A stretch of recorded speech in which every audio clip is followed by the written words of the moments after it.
Lenia Batres, muchas gracias por estar con nosotros. ¿Qué es la justicia?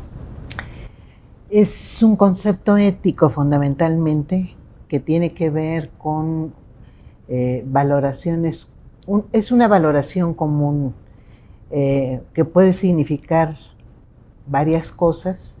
Hay muchos conceptos clásicos, ¿no? Y uno muy viejo pues es el de San Agustín o el de Santo Tomás de Aquino. Suelen ser variaciones de esa idea de que a cada quien de dar a cada quien lo que le corresponda.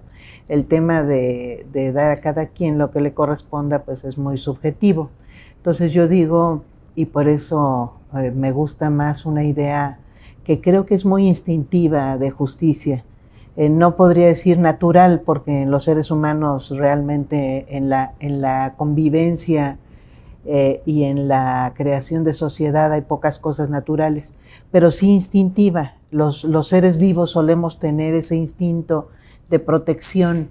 Entonces, por eso yo creo que, y me gusta mucho la idea de que lo justo es fundamentalmente la protección del más débil. Es una respuesta instintiva a buscar igualdad de condiciones entre todos. Entonces, por eso nuestra reacción con nuestros hijos o con los adultos mayores o con las personas que tienen menos condiciones para defenderse solas, con las personas con discapacidad. Tenemos los demás, los que creemos tener un poquito de condiciones para auxiliar, pues tenemos un instinto. Ese instinto es valiosísimo, ese instinto no se educa. Ese instinto más bien yo digo que a veces hay que conservarlo a pesar de la formación en derecho, porque a veces se desnaturaliza uno mucho en términos de que nos forman en lo que se supone debería parecer justo. Entonces yo considero, y por eso reivindico mucho esa idea de ayudar al desvalido. Es una idea de justicia muy básica.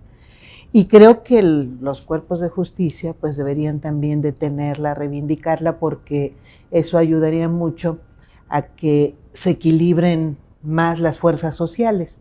Si los cuerpos de justicia, en lugar de estar priorizando, dándole tanto espacio al poderoso, que es además el que tiene recursos para pagar abogados y llegar hasta estas instancias, en lugar de eso sopesara y le diera mucho valor, celeridad y posibilidad, ayudar a la posibilidad a que se llegara ante estas instancias, emitieran criterios que coadyuvaran a generar, por ejemplo, condiciones de aplicabilidad del derecho a la salud, a la educación, al trabajo, a la vivienda, en lugar de tener tantos criterios para que no se paguen impuestos o para que se asuman condiciones de privilegio o de más privilegio para los ya privilegiados, pues estos cuerpos de justicia impartirían algo más parecido justamente a la justicia. Entonces me gusta esa idea. ¿En qué momento, y a lo mejor va a parecer un poco sesgada la pregunta, pero en qué momento esa idea de lo justo se nos fue perdiendo en el sistema de justicia mexicano? O sea, no es un sistema que esté generando justicia. Tenemos un montón de casos de los 18 años de juicio, de justo en los que se privilegia a los poderosos, no se privilegia este sentido más puro de justicia o más básico de la justicia. ¿Cómo fue que llegamos al punto en el que estamos? Yo creo que tiene que ver con el propio surgimiento de los poderes judiciales en América Latina, sobre todo, que tienen una raíz común, que es el surgimiento a partir de las independencias nacionales.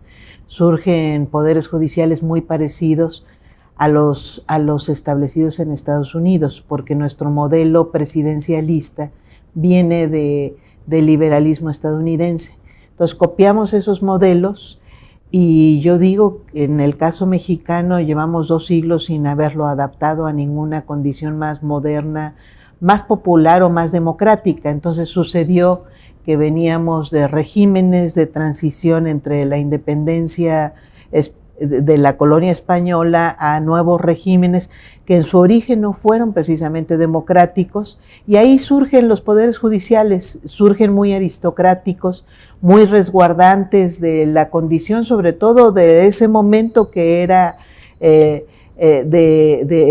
de distribución de riquezas, digamos que macro, fundamentalmente representadas por medio de las tierras, de apoderamientos de tierras y reconocimientos de esos apoderamientos. Entonces, venimos de ahí es donde surge el poder judicial, muy resguardante de esos apoderamientos, de esas primeras distribuciones de riqueza territorial de nuestro país. Y entonces se acentúa mucho su carácter cuasi, podríamos decir, porque además tiene unas características muy peculiares, muy estilo terrateniente, muy ligado a esa idea de la propiedad territorial, y una idea que además era una necesidad también para las nuevas burguesías nacientes, que se pudieran resguardar algunos derechos, principalmente el de la propiedad privada que iba surgiendo. Entonces se fue consolidando todo un conjunto de normativas. La primera norma jurídica mexicana consolidada, incluso menos cambiada de nuestro país, es el Código Civil, y no es en vano, pues se copia del modelo que además en nuestro país vivimos permanentemente esa contradicción, una gran herencia europea que proviene de España, y nuestro sistema codificado de derecho le llamamos romano-germánico, que es el escrito, que es el sistema escrito, mientras que al mismo tiempo copiamos muchísimo del diseño institucional estadounidense, el sistema presidencial, entre otros elementos. Entonces vivimos dos fuerzas que hasta la fecha siguen siendo de influencia muy fuerte en nuestro ámbito jurídico. Y en medio de esas fuerzas, pues una corte decimonónica que no sale del siglo XIX y no termina de querer ser democrática. Ese es un problema, o querer ser el tribunal de servidores públicos que imparten justicia en un sistema democrático. Entonces, el ámbito grandilocuente del derecho de por sí, que es a veces impresionantemente soberbio, todo el ámbito jurídico, le sumamos toda esta grandilocuencia jurisdiccional, termina alejándose mucho de la vida cotidiana, de una idea de justicia muy elemental, y se va sustituyendo por una idea muy construida que tiene que ver más con el derecho. Es el formalismo, es la grandilocuencia, es ya ahora ya menos afortunadamente se oyen a los abogados hablar lenguajes absolutamente ininteligibles. Cada vez hay menos esta tendencia de convertir todo en conceptos paralelos que nadie entienda, o en hablar de las figuras jurídicas a través de frases en latín. Bueno, ya hay más terrenalidad del derecho. Aún así, sigue siendo muy alejado de estas ideas básicas de justicia, efectivamente. Y en ese sentido ya me voy a acercar ahora sí a la reforma actual, pero antes también es un poder que, como bien dices, está muy en el siglo XIX, pero que además parece que no fue acompañando mucho los cambios democráticos que hubo en el país. O sea, hubo modificaciones, ¿no? Transiciones fallidas, transiciones en el Ejecutivo, en el partido hegemónico. Hubo cambios, incluso aperturas democráticas de los partidos políticos. El legislativo, pues en 97 tuvimos esta cámara opositora, ¿no? Por primera vez. Y en el Poder Judicial parecía que iba lento, o sea, seguía siendo y sigue siendo aún hoy el órgano, el poder menos transparente, más opaco, al que más cuesta trabajo entrar y ver o pedirle a los jueces, a los ministros, alguna rendición de cuentas de sus acciones, ¿no? ¿Cómo tú, y te quiero preguntar eso antes de llegar a 2018 y el cambio que ha representado esto, porque te ha tocado verlo, ¿no? Como estudiante, lo platicábamos hace un rato cuando entrabas acá, pero también, pues eres abogada, has estado trabajando con esas cosas en distintas partes de la administración pública. ¿Cómo miras tú por qué ha sido tan difícil? Digo, está la reforma, está de Zedillo, con la que todos hablamos, pero ¿por qué ha sido tan difícil que esos cambios que sí ha habido en otros poderes lleguen al Poder Judicial? Bueno, porque en parte no se han ni siquiera cuestionado los principios, esos principios del liberalismo del siglo XIX siguen siendo la base jurídica del Poder Judicial. Entonces, llama luego la atención oír a los propios estudiantes que están actualmente en las facultades de Derecho repetir: el Poder Judicial no es un poder democrático, es contramayoritario, funciona bajo el principio de ingratitud, se le llama incluso, porque hasta se teorizan esas cosas, que implica que va a resolver en contra de la gente. Entonces hay una idea de que su naturaleza es antidemocrática. Y yo digo, ¿pero por qué? Bueno, porque siempre va a haber, eso es la respuesta clásica de cualquier profesor, porque además eso dicen los libros, no es un sentimiento neoliberal de los 90, no. Eso se viene enseñando desde hace 2 siglos y hay esa convicción de que el derecho y que el ejercicio de los abogados y de los jueces es contramayoritario, o sea, va inherentemente en contra de las mayorías. ¿Por qué se dice eso? La respuesta es que siempre va a haber alguien en contra de lo que un juez resuelve. Y uno dice, pues no necesariamente. La gente no es tan obcecada como para exigir cosas absurdas. Y en realidad sabemos muchas veces que si se resuelve incluso en contra de uno, pero una sentencia justa, muchas personas la asumen. El tema es qué legitimidad tiene la norma que se aplica y qué legitimidad tiene el juez que la practica. Esos son 2 elementos fundamentales para que se asuma mayoritariamente una resolución que incluso tenga que ver con el sentido común, la lógica y estas ideas mínimas de justicia. Pero cuando vemos a un juez resolviendo la condonación de impuestos de un millonario, pues no pensamos que hay sentido común. O sea, si nos dicen que ya ven, es contramayoritario, la gente se enoja. No, lo que pensamos es que no se está impartiendo justicia, o que hay una norma absurda, o que hay un juez absurdo. No pensamos que tenga un sentido. ¿Qué es lo que yo les digo? No es que sea contramayoritaria es la intención de algunos jueces de doblar la normativa. Es distinto, como el tema mismo de, bueno, lo mira uno en casos como el juez de hace unas semanas que quería que una niña acreditara las circunstancias de tiempo, modo y lugar de su abuso.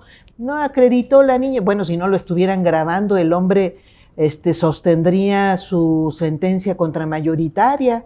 Diría, ven, las mayorías no entienden nada, no saben de derecho. No saben de cosas absurdas que pueden o no ser antijurídicas, pero son obviamente contra un sentido común de justicia. Entonces, yo digo, no es verdad, no es cierto que el derecho o la actuación del juez sea per se contramayoritario.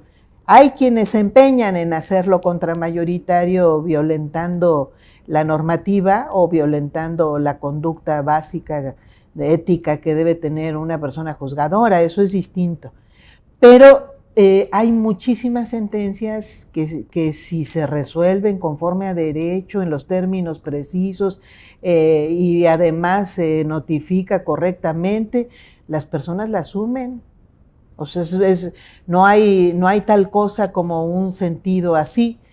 Y yo creo que en este momento pues es muy importante que sean democráticas las resoluciones, justamente porque el origen del poder actualmente es solamente democrático. Entonces dejamos desplazado a uno de los 3 poderes y con eso le seguimos dando oportunidad a que niegue que tiene obligaciones, que entre otras de transparentar cómo resuelve. Entonces dicen algunos jueces que es que quieren someter a votación mis sentencias. No, nadie quiere someter a votación más que tu nombramiento, para que se le explique a la gente qué es lo que has hecho. Es que yo no tengo por qué explicar, o sea, porque además se supone que son tan complicadas, es tan intrincado el tema jurídico que nadie más que los abogados son capaces de entenderlo. Quienes somos abogados sabemos que eso no es verdad.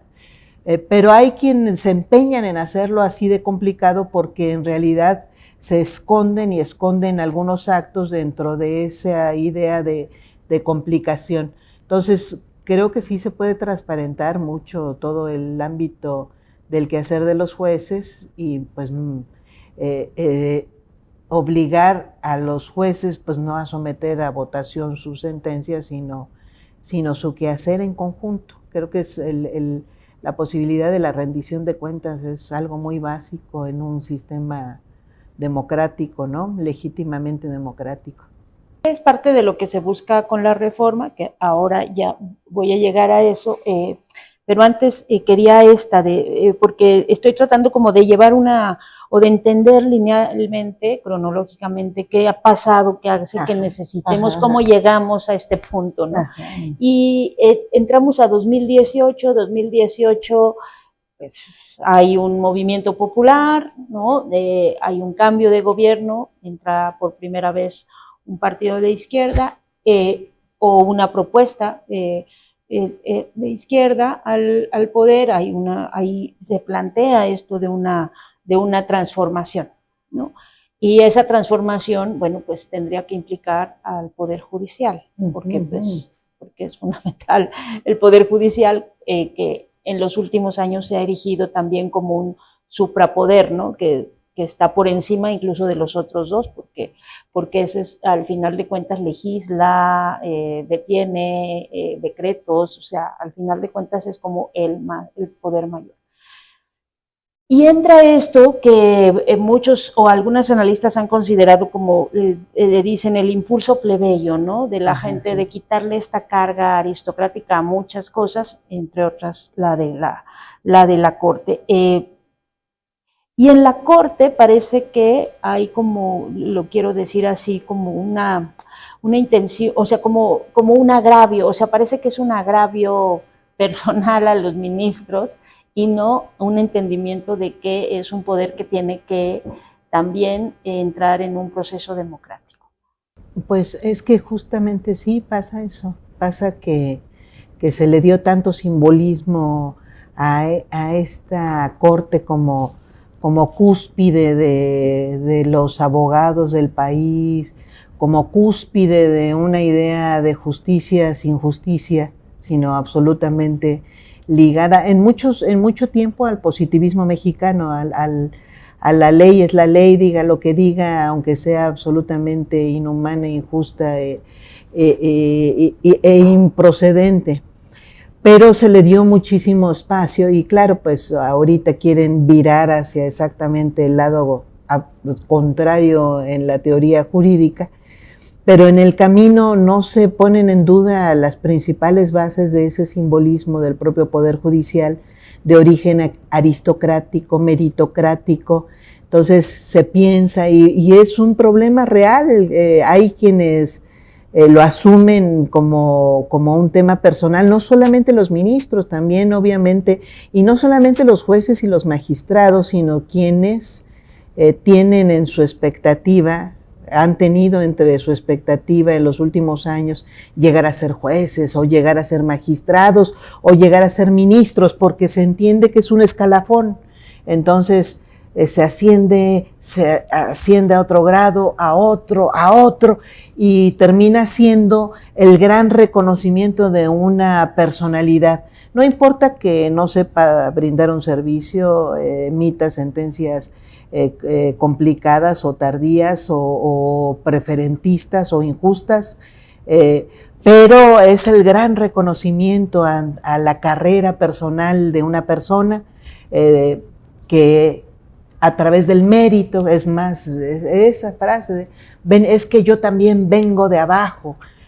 Pues sí, pero si eso no significa mayor conciencia social, no se traduce en una idea de procuración de condiciones de mejoría de vida de las personas, pues podrás venir de muy abajo, pero pues no cambiamos nada. El tema de los que dicen que vienen de abajo y se vuelven aristócratas es que a veces se sienten más aristócratas o con más derecho a hacerlo y de ser excluyentes, porque además muchos de los que tienen privilegios, que es un denominador común, les molesta que otros tengan derechos o lleguen a tener los mismos derechos que ellos, porque entonces deja de ser privilegio. Y entonces esa cúspide en la que se sentían se relativiza y hay esta idea del privilegio lleva inherentemente una idea de superioridad. Entonces el tema es cómo ser superior a los demás, no es cómo vivir mejor, cómo ayudar, cómo procurar un servicio público, que este es el caso, sino se vuelve el centro de la mayor parte de las personas que buscan esta carrera, es su persona. Y a veces en sus discursos no se oye otra cosa, es su mérito, es su esfuerzo, es su logro, y ya llegaron a la cúspide. ¿Y eso en qué nos ayuda la justicia?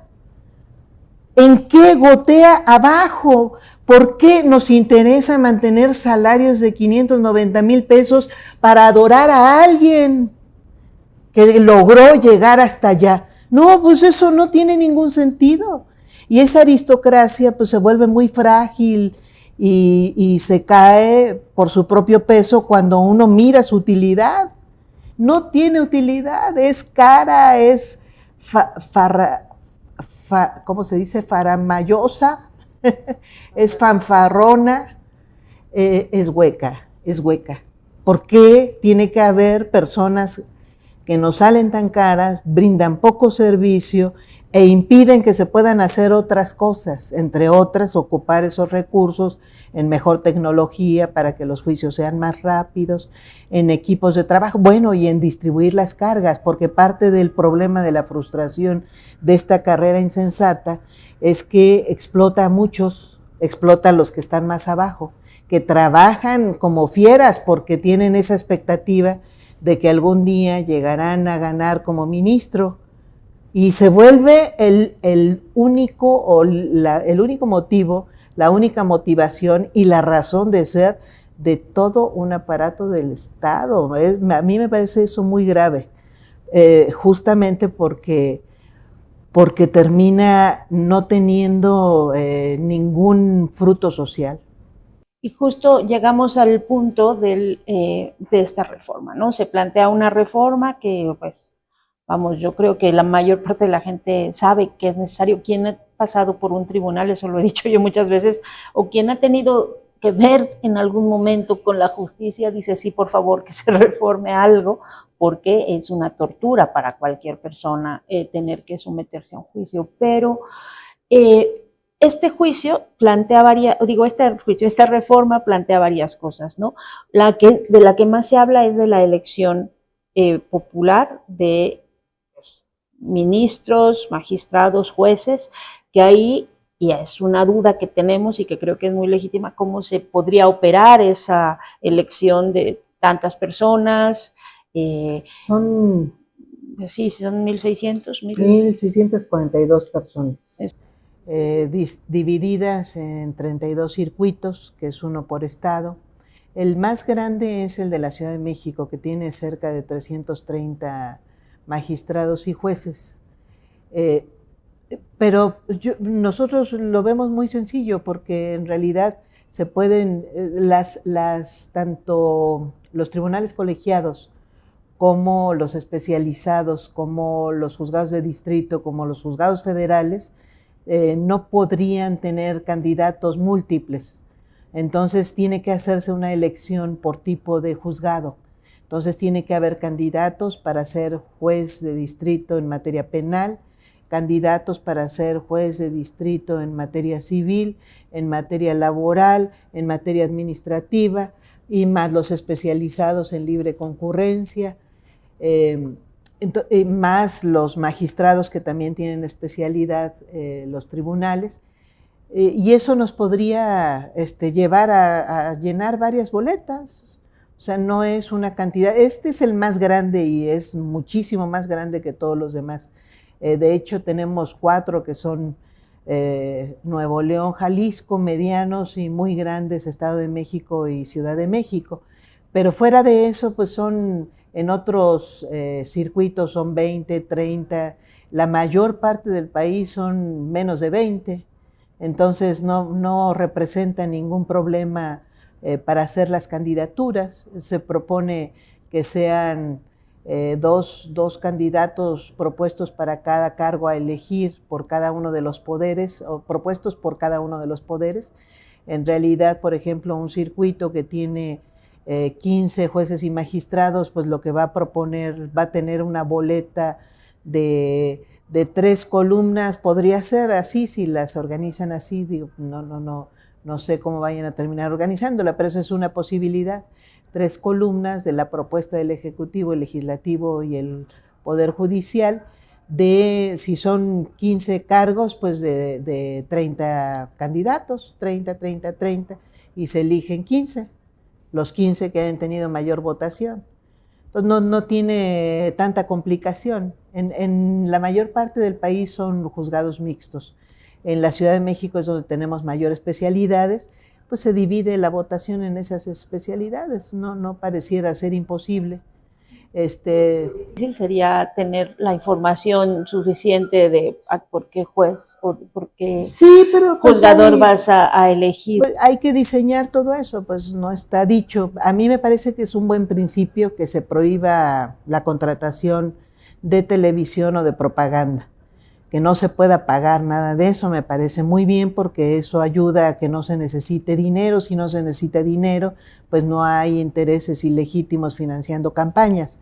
Entonces hay la idea de que pueda hacerse a través de una sola plataforma, que la difusión sea vía internet, que se ocupen los tiempos del Estado en televisión y en radio, y con eso sea más que suficiente para transmitir quiénes son. Ahora, yo pensaba que un primer proceso tiene que ser fundamentalmente de ratificación, porque finalmente van a participar los que están actualmente, las que están actualmente, entonces se convierte en un proceso de ratificación. Bueno, pues la mejor carta de presentación es lo que han hecho juezas, jueces, magistrados, magistradas, ministros y ministras, y se vuelve muy importante. O sea, sí hay cosas que decir.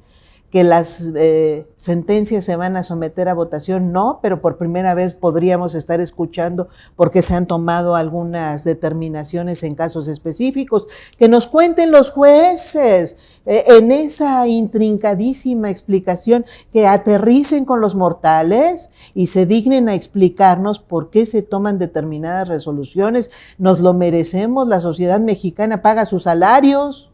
¿Por qué no nos van a explicar? Porque lo dije yo y cállense todos ustedes, que esa es la actitud que se tiene hasta el día de hoy, una soberbia inaudita, y parte de esa soberbia pues es la que justifica la no rendición de cuentas, la oscuridad y el derecho incluso a ser oscuros, que ahí se encuentra o se puede encontrar una cantidad de intereses ilegítimos, de resoluciones no solo no transparentes, sino muy probablemente hasta corruptas. Y bueno, y independientemente de esa parte que es la más controversial, hay otros elementos que son como muy importantes, ¿no? Quizá el más importante es el de la judicatura, ¿no? La elección de ministros o de crear un órgano que realmente pues sea pueda fiscalizar las acciones de esta Suprema Corte, que hasta ahorita sigue siendo juez y parte y que se fiscaliza a sí mismo, ¿no? Esa es para mí. Es muy importante. En términos de administración y de capacidad de sanción, porque además parte de la impunidad que tienen muchos jueces, no solamente se asienta en la oscuridad, en la opacidad y en la supuesta independencia, que es a veces reclamo más bien de arbitrariedad que de independencia, sino también se asienta en que saben que nadie los va a sancionar, en que la posibilidad de que se sancione en este momento a un juez o a un magistrado es lejanísima, porque estamos sancionando, el Consejo de la Judicatura Federal está sancionando menos que nunca a personas juzgadoras, a pesar de que tenemos la mayor cantidad de quejas históricas presentadas contra jueces, magistrados, magistradas. Entonces, pues sí se vuelve muy importante tanto la posibilidad de tener un tribunal de disciplina autónomo de los propios jueces, de los propios titulares de juzgados, y no se diga de la Suprema Corte, como la posibilidad de tener un órgano de administración paralelo que se separe de la administración de la Suprema Corte. Aún así es un monstruo inmenso ese del Poder Judicial, de los recursos del Poder Judicial. Actualmente se tienen más de 70,000 millones de pesos que administra el Poder Judicial. Es una cantidad enorme que equivale a varias secretarías de Estado o a varios presupuestos de estados, de entidades federativas completas.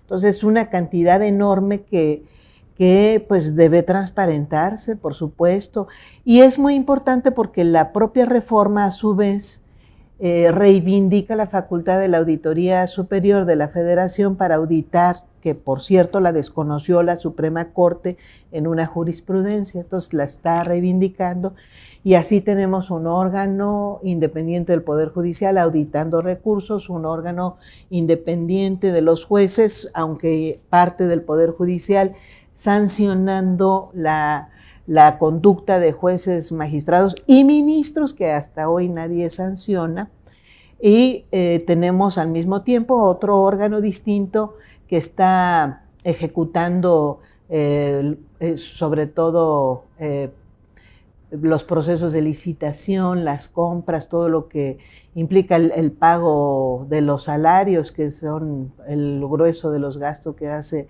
el Poder Judicial, obviamente. Hablemos de esos 11 ministros, digo, son 11 ministros y 7 magistrados que están como en la cúpula de esta pirámide, ¿no? Y esos 11 ministros tienen, por un lado, bueno, en principio el mandato, pues como ser los garantes de que se cumpla la Constitución. ¿Qué Constitución están defendiendo estos 11 ministros?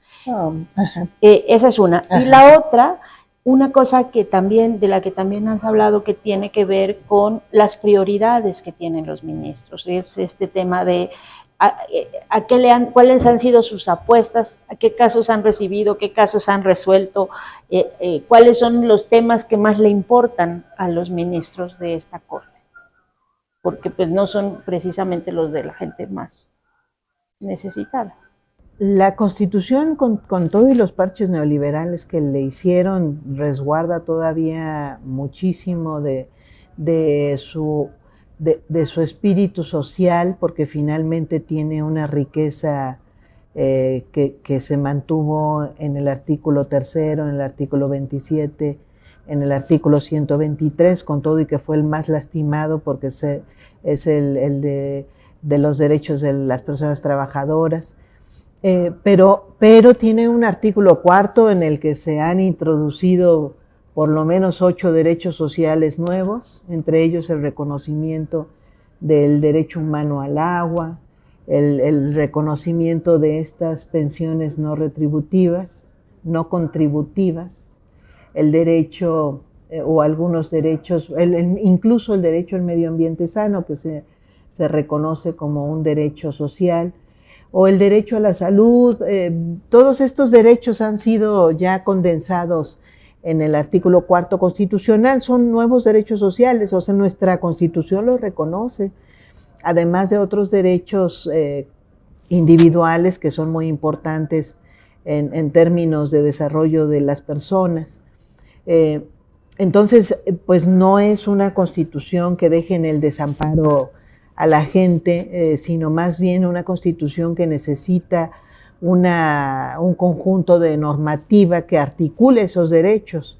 Entonces tenemos, bueno, el mismo derecho a la alimentación es un derecho nuevo que se estableció hace 20 años en nuestro artículo 4 constitucional. Acaba de sacarse o de aprobarse la primera ley que garantiza el derecho a la alimentación, bueno, 20 años después, pero ya está instrumentándose. Entonces, tiene una lógica, ¿no? Los derechos sociales, a diferencia de otros derechos individuales, pues implican mucha actuación de la autoridad, en principio de la autoridad administrativa, pero requieren la defensa también de los jueces, porque finalmente hay despojos, estos derechos de la propiedad ejidal o comunal son muy vulnerados, hay mucho reconocimiento de operaciones que no deberían reconocerse, de contratos privados o de despojos a través de fraudes y no se advierte, no se respalda a las comunidades. Entonces se necesitan instrumentos que son ya de carácter jurisdiccional, muy de instrumentos de justicia, tanto para demandas más fáciles colectivas como para reconocer a las partes, pero incluso para reparar los propios juicios. Entonces, parte de lo que le planteábamos ahora a los legisladores, pues es que debería haber un ámbito de alguna autoridad, que yo creo que debe ser la Suprema Corte, que tenga plenitud de jurisdicción, es decir, que pueda reparar cualquier falla en cualquier momento, de cualquier instancia, que no le haya querido reconocer a una parte de un derecho, ya sea del propio proceso judicial o del derecho mismo sustancial a las personas, que lo pueda reparar alguna instancia, porque llegan acá a la Corte ya defraudados en la primera instancia o con demandas muy deficientes, pero en las que queda claro que hay un fraude procesal o que hay una violación que no debió haberse reconocido y se reconoció, y acá se dice, no, pues es que no la está reivindicando la demanda, el accionante, o no tiene interés jurídico para demandar tal cosa, cuando estamos viendo casos en los que si aquí no se resuelve, ya no se resolvió en ningún lado. Entonces estos, por ejemplo, pues son complementos de justicia que debería existir en el ámbito jurisdiccional, y que si tuviéramos esa prioridad, pues estaríamos planteándolos. No se reparan y se asumen efectivamente como formalismos que hay que desechar. Entonces, sí se mira en ese desprecio aquí en las resoluciones de muchos temas que son de carácter individual con muchas deficiencias, y por otro lado, pues sí hay ciertas propensiones a resolver temas sobre todo, aquí yo no me tocó verlo, pero se ha asegurado que la Corte ha tenido momentos en los que el 80% de los temas que resuelve son de carácter fiscal. Que ¿quién mete juicios fiscales? Pues nada más las empresas, y nada más para no pagar impuestos. No hay otro motivo por el cual meter una demanda fiscal, que seguramente a lo mejor en algunos casos se debe a algún error, pero en el mayor de los casos reclaman devoluciones a las que no tienen derecho, por lo que yo he visto aquí mismo. Entonces sí hay una ocupación muy particular en un conjunto de tipos de juicios, efectivamente, a pesar de que tengamos derechos sociales que deberíamos estar instrumentalizando nosotros mismos. Esa es la parte que al final creo que para las personas, digamos, comunes y corrientes, que estamos ajenas al lenguaje jurídico, a veces de los juicios, que aunque a veces en algunos casos puedes ver, porque ¿no? Puedes ver cómo son las sesiones, de todas maneras la mitad de las cosas o más de la mitad pues es absolutamente ininteligible para la mayoría de las personas, ¿no? ¿Qué mecanismos podría haber para que esta forma de resolver las sentencias o pudiera ser, pues digamos, más accesible para la población, para que cualquier persona pudiera entender qué están discutiendo? Pues debería ser una obligación de la Corte estar procurando que las sentencias se emitan en lenguajes que cualquier mortal pueda entender. Es decir, si el proyecto trae una cosa que no se entiende, traducirla. O sea, deberíamos ya olvidarnos de estos lenguajes paralelos, de esta idea de... El abogado es fundamentalmente un traductor actualmente, es el traductor del lenguaje técnico, entre comillas, que luego no implica ninguna técnica, implica una sustitución de conceptos que están ahí y que en lenguaje jurídico significan exactamente lo mismo. No, hay que sustituirlo. Entonces, debe haber un propósito de entendimiento, de comunicación. Creo que además no debe ser imposible. O sea, es imposible cuando no se tiene la idea, ni la necesidad, ni la obligación de hacerlo. Pero yo creo que si lo asumimos como una obligación, pues los aparatos de justicia podrían estar procurando que sus sentencias las pueda entender no solamente el abogado traductor, sino la persona a la que le cuentan que esa sentencia significa tal cosa, que con una simple lectura puede decir eso no es verdad, eso sí es verdad, y pueda saber la consecuencia. Y eso va a ayudar también a que los abogados no estén engañando a la gente, porque a veces hay abogados que hacen demandas mismas que saben que están perdidas desde el principio, pero pagan, incluso hasta cobran más bien por cuartilla, ¿no? Entonces, es muy importante que la gente entienda el derecho por sí, y es más, hasta deberíamos nosotros pensar en que el derecho debe ser tan asequible, porque finalmente implica la posibilidad del ejercicio de facultades que significan condiciones de igualdad con los demás, y que esas condiciones de igualdad significan, entre otras, ejercicio de dignidad, de humanidad. Pues el derecho debería ser sumamente asequible, disponible, ser fácil. Entonces, parte de las obligaciones del Estado deberían ser hacerlo accesible para las personas. Entonces, hay muchas cosas que se pueden hacer, formatos de demanda para que la gente no tenga que ir a contratar a alguien para que le redacte 3 paginitas que son nada, y pueda, a través de un formato que le diga, aquí ponga tales datos, señale qué fue lo que sucedió, en qué fecha, quiénes participaron, qué sucedió, de qué cree usted que le está afectando. Y bueno, eso es una demanda. Podríamos a partir de ahí presumir si se tiene o no se tiene una condición de vulneración a los derechos de una persona. Entonces, sí hay cosas que pueden hacerse como obligatorias. El mismo trabajo que hacemos todos los días puede ser muchísimo más sencillo, ¿no? Y finalmente están ahorita los foros, están estos foros que se están realizando en la Cámara de Diputados. La Cámara de Diputados ha estado dirigiendo estos foros, y también hay foros populares donde te hemos visto ahí interactuando con la gente, o sea, que se están también realizando para socializar de qué se trata la demanda. ¿Qué podemos esperar? ¿Cuál sería el escenario mejor, el peor? Bueno, el regular no sé si hay distintos, pero ¿cuál sería el escenario que se puede prever? O sea, ¿hasta dónde? Porque uno ve la lista de los foros y cada uno de esos temas es para años, a ver cuándo se empieza a mover esto, ¿no? Pero ¿cuál sí es nuestro escenario posible? Hay una iniciativa que en realidad es el eje del debate actual. Lo abrieron los legisladores mucho, la Comisión de Puntos Constitucionales de la Cámara de Diputados, que es la que lleva en este momento esta agenda de los foros. La abrió a muchos temas, los que entendió que son materia de la justicia. Sin embargo, la iniciativa es muy puntual.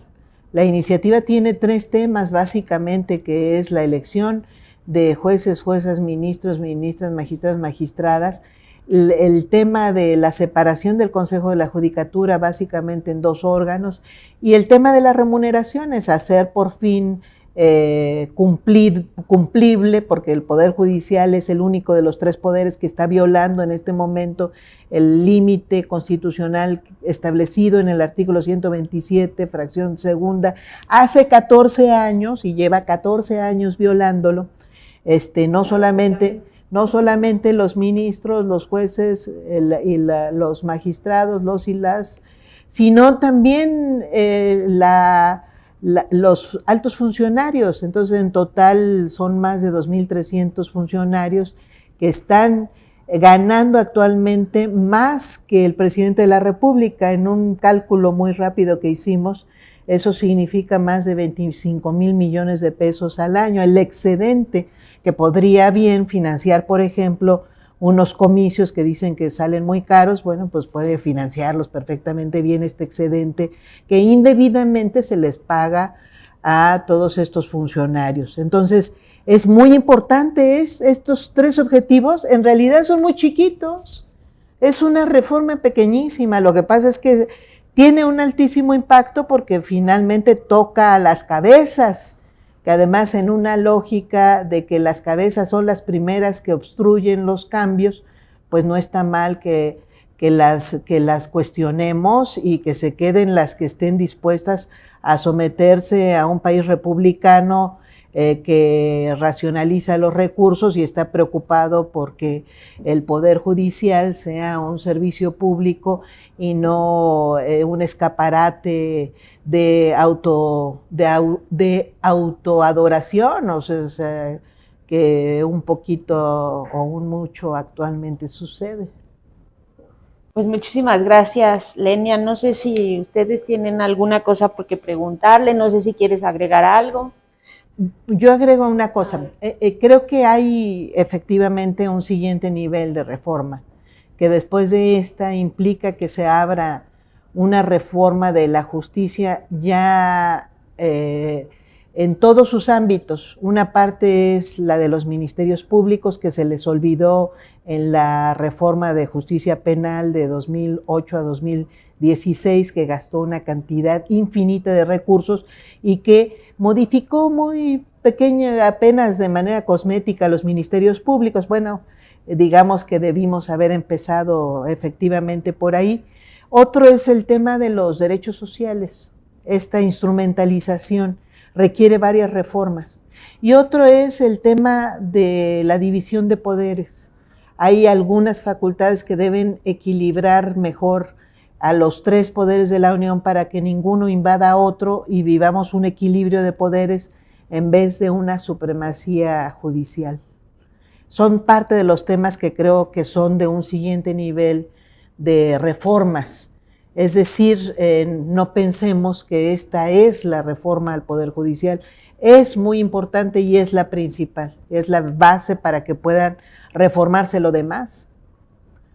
Y estamos en un momento histórico, nunca se cuestionó y nunca se ha planteado un cambio tan profundo, tan fuerte, de cuestionamiento de su base de legitimidad y de su composición y de su función del Poder Judicial. Ni la reforma de 2021, ni la de 1994, ni ninguna, que lo que hicieron fue modificar el número de ministros. Básicamente no se había tocado ni nos habíamos metido mexicanas y mexicanos al Poder Judicial para considerarlo, apropiarlo para el servicio público de nuestra República. ¿Listo? Ya. Pues, sí, que si los ministerios públicos, o sea, si en esta parte de la reforma entraría, digamos, la parte de la reforma a las fiscalías, por ejemplo, a las comisiones de víctimas, ¿no?, que se mencionó en los foros que deberían. Es una siguiente fase, tiene que, por supuesto, y es más, yo creo que todo el diseño de la investigación penal tiene que rehacerse. Hay países en los que se parte incluso de la base de la flagrancia, de los delitos en flagrancia, que disponen operativos bárbaros por ejemplo, de cercar las escenas de crimen, y cercan con todo y las personas que están ahí y las obligan a dar testimonio en el momento para resguardar la prueba. Es una obligación, incluso les dan hasta sus sus permisos de no asistir a trabajar, no ir a la escuela, porque es una obligación cívica atestiguar, brindar testimonio de lo que vieron cuando sucede un delito. Bueno, es un ejemplo de cosas que podríamos hacer, porque parte del problema penal que tenemos es la fabricación intensa de pruebas. Todo se fabrica. Lo que aprende un penalista, un abogado penalista, es cómo adoctrinar la fabricación de pruebas. Es una cosa, falsifican documentos, falsifican testimonios, inventan personas. Si no hay responsable, los hacen cómplices. No, es un problema muy, muy grande. Entonces, si reconfiguramos buena parte de la investigación, estaríamos ya avanzando en ese tema, que además tenemos unos niveles de impunidad. Nuestro país tiene décadas que no supera el 90% de no ejercicio de acción penal, bueno, de no justiciabilidad, no llegan al juez penal. Es muy dramático. Otra, no diario que no lo viste enfrente. Esta cuestión de, mencionaba que la reforma la quieren hacer gradual, ¿no? Y hacer este cambio de ministros registrados gradual. Usted mencionaba en una entrevista de ahí que eso tomaría 15 años. Sí, no tiene pies ni cabeza eso. No tiene sentido. Además la someteríamos a una inestabilidad política porque habría la tentación de revertirla cada 3 años. ¿Cómo pararla? Y damos una oportunidad a que alguien crea que eso es posible. Entonces yo por eso es que descarto una gradualidad de ese tipo. No la veo ni deseable ni operativa. Además, porque además se dice, pues se van cubriendo vacantes cada vez que se muera un juez, se jubile o cumpla 75 años y hay quien le da números ciertos cuando esa es una condición absolutamente incierta.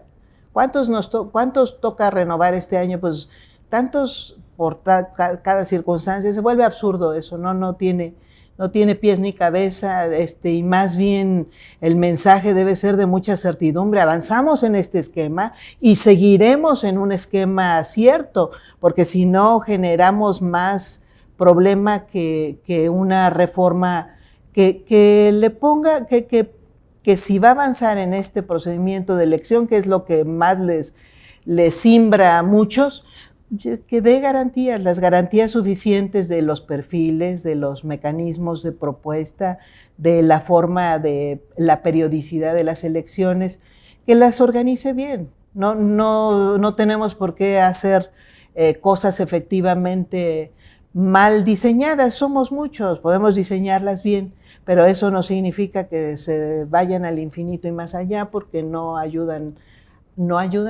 para empezar, al propio Poder Judicial, que estaría teniendo jueces, juezas, magistrados, magistradas con diferentes regímenes. Acá está el electo y acá está el viejo. ¿Con cuál quieres ir?